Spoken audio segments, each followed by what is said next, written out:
Hello, good evening and welcome, and thank you for watching another Budget Model Railways video. So our previous video on the cost of model railways has been somewhat of a success, with something like 63,000 views, over 1,000 likes and some really interesting comments. And I already had an idea for another video, but it's some of the comments from that have got me thinking about, let's look at what's the future of model railways, what's holding it back, what are the issues concerning model railways. So let's cover one of the big issues that's come up from a lot of people, which is why aren't younger people coming into model railways? And there's a bit of a cop-out going on here. There's lots of people, both in the media and indeed on our comments, saying, well, young people aren't interested. Well, let's have a little look at that for a second. I've got a couple of takes on this. I've got a 14-year-old son. I'm also a youth worker. I've been working with teenagers for very nearly 20 years. And so I know a little bit about teenagers. And because I'm a youth worker with the Army Cadet Force, where we do some pretty unusual things, bearing in mind that our cadets will get up in the morning having had 5 hours sleep on the floor of a barn, organise all their kit, cook their breakfast and then go and do a day's training in the rain. Now that doesn't conform with the average view of young people being lazy, unmotivated and only want to sitting in front of computers. Let me give you another example. People are saying that we've got to do all this technology on railways because it's the only way we attract the young market. We got into model railways because a friend of ours, teenage boy, his dad bought him a DCC intercity train, and my son was quite taken with it. They fried their intercity DCC, I believe on a set of points something, couldn't get it fixed, never went down the model railway route. We came home, used cheaper locos off eBay and things like that, ordinary DC, and look what we've done since. So I can't agree that they're only interested in technology. But I can give you a better and more relevant example. What about Games Workshop? Games Workshop started off many years ago as a funny little fantasy white metal producer. Look at it now. It's huge. It's worldwide. And what's it aimed at? You've guessed it. Young people. Teenagers. Largely boys, but teenagers. But where they were very clever is they aimed it right. The war games world would love to have done that. But if you want to do war games, you have to understand what the armour penetration of a Pak-37 against the 40mm armour of a Sherman is at 500 yards at 30-degree slope to do the rules. What Games Workshop did was simple rules. This weapon takes that out. Sounds familiar? Model railway world? What period do you want to do? What location do you want to do? You've got to know all this before you can do model railways? No, just get in there and do it. And that's what Games Workshop did. Games Workshop have got a shop or an outlet in every single town. That's just what the model shops and the model railway shops used to be like in the old days. So I'm afraid the idea that young people aren't into hobbies is I just don't accept. Now, whether the model railway world is trying to attract them, that's a totally different ballgame. But let's also look here about the bigger market, because yes, the young market needs to be approached. And don't get me wrong, some people are trying very hard. Look at what we do with our channels and our exhibitions and the response we get. Look at what some model railway clubs are doing. You know, big hello and well done to Bognor Model Railway Club, who make a big effort to attract young people to their shows. But it's not all about young people. I didn't start model railways till I was in my 50s. A lot of people who've commented on our site are in their 20s or 30s, and looking at our demographic, there's quite a big chunk under 60. But the majority are older. But that's my point. There's a big market out there who would like to be involved, but they're not approached. And I'll come to that why in a minute. But let's not just say that the only future of model railways is the younger market. It's the younger market and also the older market who might still enjoy hobbies. And that brings us to then, why don't these people come into the hobby? I believe there's a huge groundswell of people who would. Well, I'm sorry, but I do say it's cost. And I know a few people got very angry with us when we said that, but a lot of people also supported us. You know, look at the feedback and comments that we have. The problem is there's a cheaper starter set that gets you into the hobby. But then as soon as you want to do anything like a proper model railway, it's, as we've said, £60 a loco, £20 a coach, £20 a building, £10, £15 for a point, and you need 6 of those. And that's the problem. That's why people can't come into it. And just look at, as I say, at our comments, there's an awful lot of people. And I'll mention this in a bit later, but I believe there's a huge market for model railways completely untapped. Why is it untapped? Because look at what happens when people approach the hobby. I'll tell you what the model railway hobby is about now. It's about perfection. It's an exclusive closed shop. It works really well for those that are in that exclusive club. They have the money, they have the time, they have the disposable income, they have the skills. They're catered for solely by the manufacturers who only cater for them. They do limited editions that everybody wants. The model railway press, with the exception of the free newspaper you can get in your local shop, is obsessed with this small minority. Model railway talks about perfection. Railway modeller used to be called for the average modeller, but the average modeller now has time and money, and those are facets that other people don't have. And it puts people off. It's great for you if you're in that group, and let's be fair, perhaps we should all aspire to model railway at that standard, but that's not how you start something. And that's where the hobby's moved away. It's making no effort to get people just started. I've seen articles saying, for beginners, how to do water or buildings, how to do it simply. And the thing they always forget is they mean at great expense. They mean it's simple if you throw lots of money at it. And as we've said, people don't have that sort of money.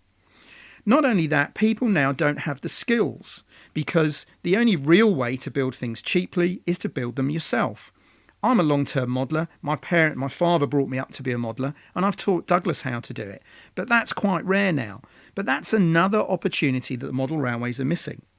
So from my view, it puts people off. It's not inspiring to see these immaculate layouts. People appreciate them and they admire them. But I don't believe they think I could do that. I think they think I can't do that. So they walk away.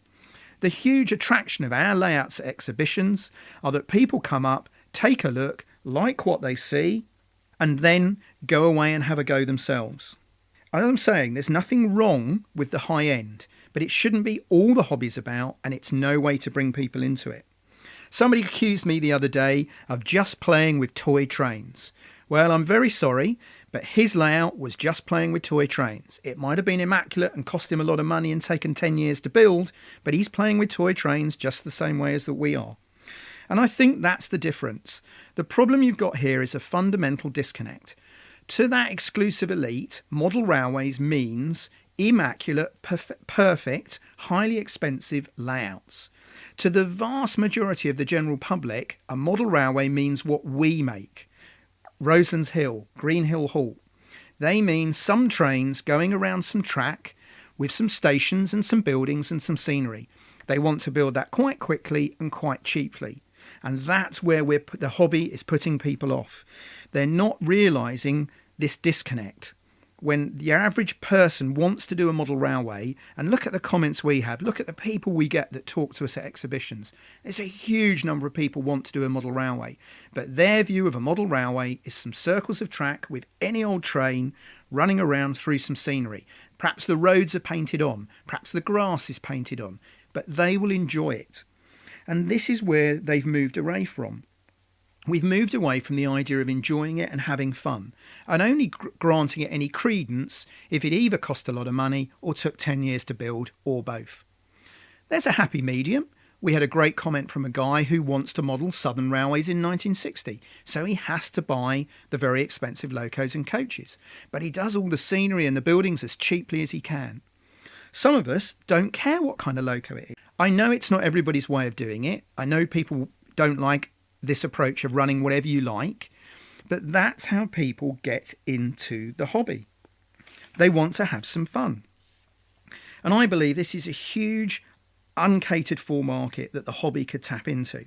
And this attitude isn't new. Cyril Threeser was writing about this in the 1950s and 60s, and he had it right. What he said was, don't take too long, get some track down, run some trains, build a layout, and then develop your skills, then move on.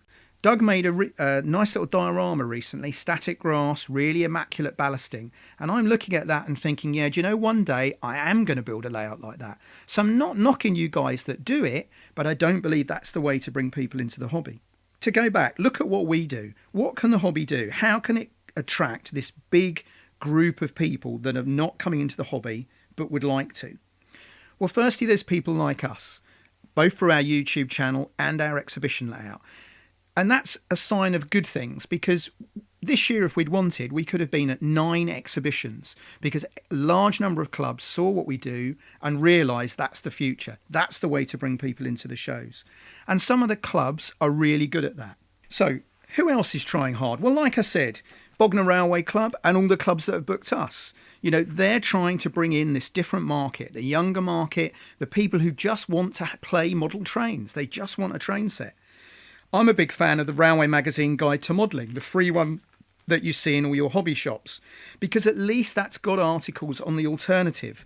I'm afraid the majority of the railway press are only interested in this exclusive elite minority, not everybody else. When was the last time you saw anything other than a perfect layout in Railway Modeller or Model Rail or so on?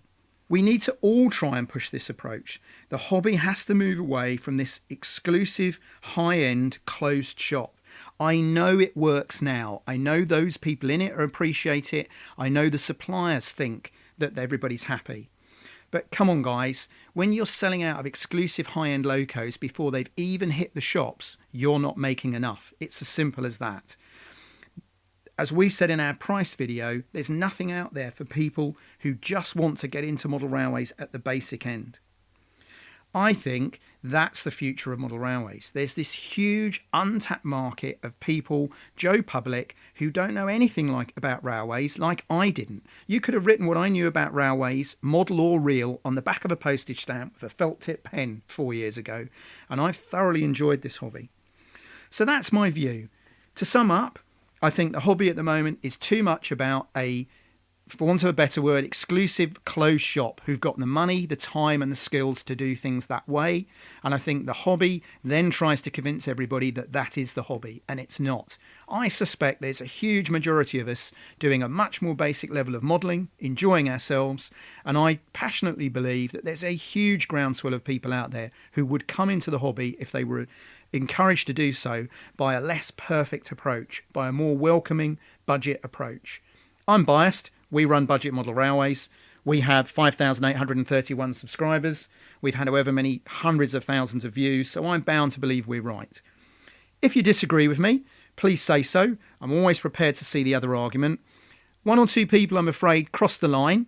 You don't need to be rude or insulting to make a point. So that's only a minority. I know the vast majority of you comment really well. Please, if you like what I've said and you agree, please like the video.